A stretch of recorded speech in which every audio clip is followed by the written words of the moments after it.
What is up, everybody? We are here doing the hero ranking for Nightcrawler. If you haven't seen yet, please go to the Digging Deep episode where I use Nightcrawler against Juggernaut in 4 games, each game a different aspect.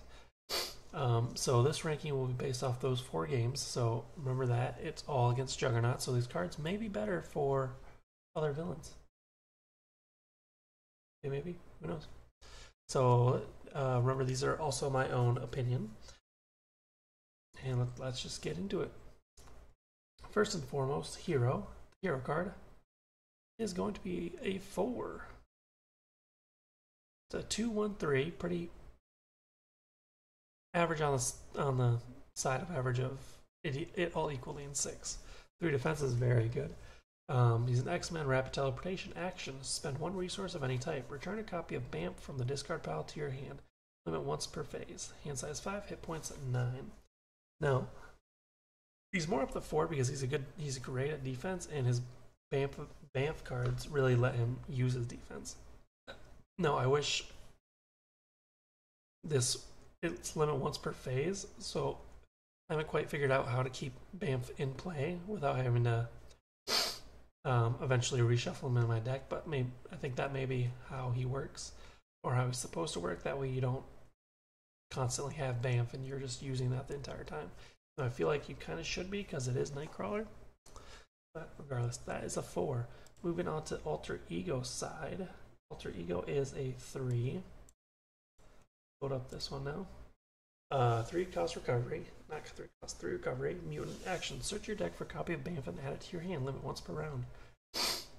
Hand size 6.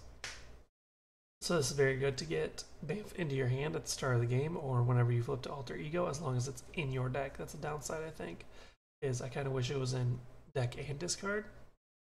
That way you could get it more. Because, BAMF is kind of his whole thing, so I feel like you should be able to get it more often. We'll probably get into that more.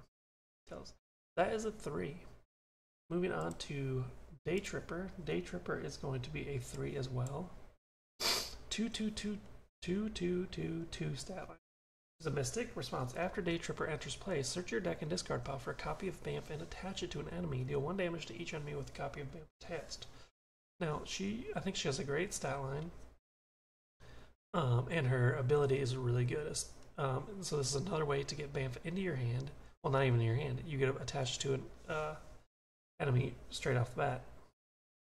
And if you have multiple BAMFs attached to villains and minions, you can deal 1 damage to each enemy, either knocking them out or taking off tough, which is awesome. And she is a mental resource, not mental, wild resource as well. Moving on to Kurt's Chapel. Kurt's Chapel is going to be a 3. It's a 1-cost support location. Kurt Wagner gets +1 recovery, Alter Ego response. After you make a basic recovery, exhaust Kurt's Chapel and choose a player. That player draws 1 card. So most supports usually end up as a 1. This bumped up to 2 because it's +1 recovery. Who doesn't love recovery? I mean, it makes them a 4. Alter Ego response. This bumps it up to a 3. After you make a basic recovery, exhaust Kurt Chapel and choose a player. That player draws a card. This does not have to be you. If you're playing multiplayer, you can do this for other players as well. That's why I think this is a really good card. It is a mental resource. Moving on to Kurt's Cutlasses, which I put as a 4. 2-cost upgrade. Counts as 2 restricted cards. Makes sense, he has 2 swords. He gets +1 attack, +1 defense, and gains Retaliate 1. So that's a lot for just 1 card for a cost of 2. So I think that's why it's a 4. I feel like it's a must play. You gotta get out there. Gotta get it out there, especially for all 3 of those buffs, independent on what you're playing as. I think he'd be great in protection and aggression. That way you can even buff up those stats even more. And gains a Retaliate 1. Awesome. Moving on to Prehensile Tail. That is going to be a 2 for me. 1-cost upgrade, superpower. You can control 1 additional upgrade that has the restricted keywords. So you can basically play this and you can play another weapon, since his cutlasses cost 2. Resource exhaust Prehensile Tail. Generate a wild resource for an event. Strength card. Now it's a 2 because I didn't play it that often, because I had other cards that were giving me, that were generating me resources. But I played it when I could afford it, which was actually very, very often. But it's only for an event. And like I say, in most of these, like when a resource generates for a specific thing, it's kind of on the lower side. But that's where these hero resource generators tend to fall these days. Moving on to Banff. I actually put Banff as 3. 0 cost upgrade attached to an enemy, max 1 per enemy. Hero interrupt defense. When attached enemy attacks, discard this card. Declare Nightcrawler as the defender without exhausting him. Strength resource. So then you have to discard this, sadly, once you play it. Or not play it, once you get attacked. Or when you choose to interrupt.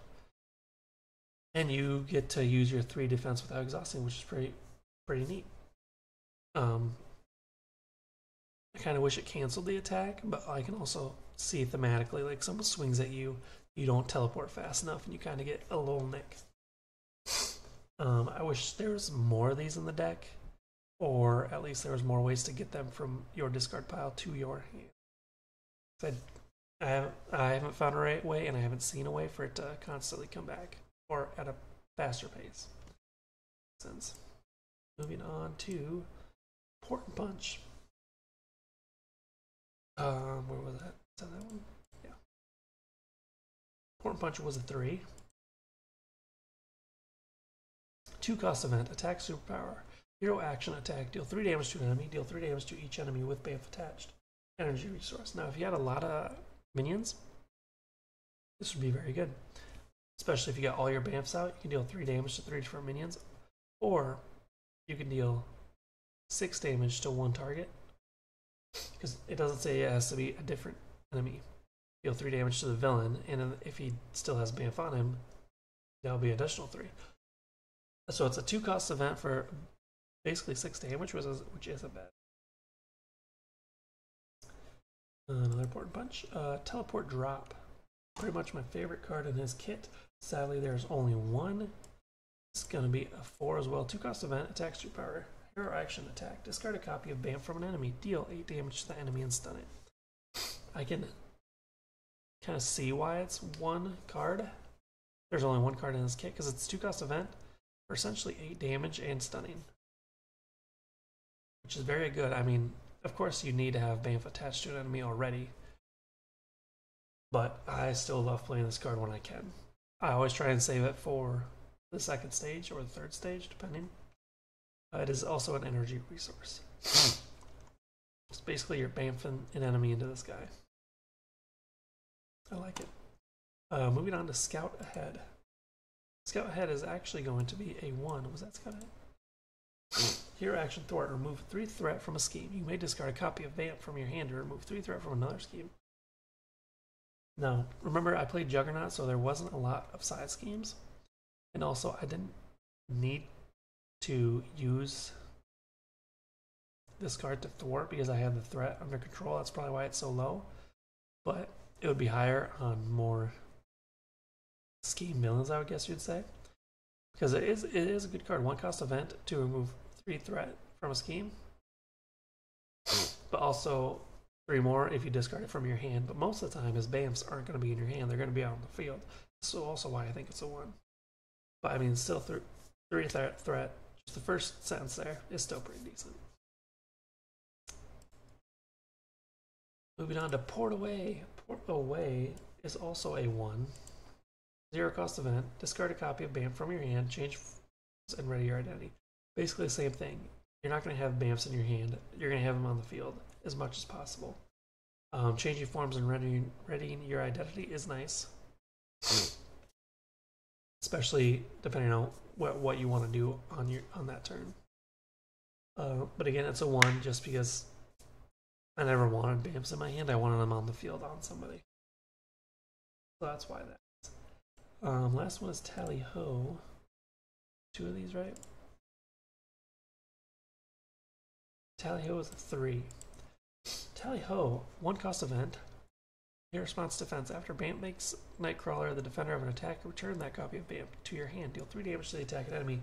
Another good card. I think this is the only one. There's only 2. This is the only other card besides Bay Tripper in his kit that allows Bamfs to come back to your hand or from this card, or you know what I mean? And you get to deal 3 damage to the attacking enemy. So basically you trigger Bamf, you're going to defend without exhausting, you get to bring Bamf back into your hand while dealing damage to the enemy. Very good card. Very good card. Also, it's a defense card, so when you deal that damage to an attacking enemy, if they ever retaliate, they're not going to retaliate because it's not an attack. It also goes through guard. So if your villain is guarded, and you play this while Bamf is on him, you can still deal 3 damage. So, still a very good card. Very good. Alright, that brings us to our overall rating here. We ranked all the cards. So our overall ranking is going to be a 6.5 out of 10, sadly. As Nightcrawler is my favorite X-Men, I wish the way I rank these was a little bit higher, but I try to be as biased as possible. Let me know what you think of my ranking in the comments, if you think he should be higher or lower as a 10, and what cards so far you like and which ones you do not like. Other than that, thank you for watching the video. Please like and subscribe, and we'll see you next time. Deuces.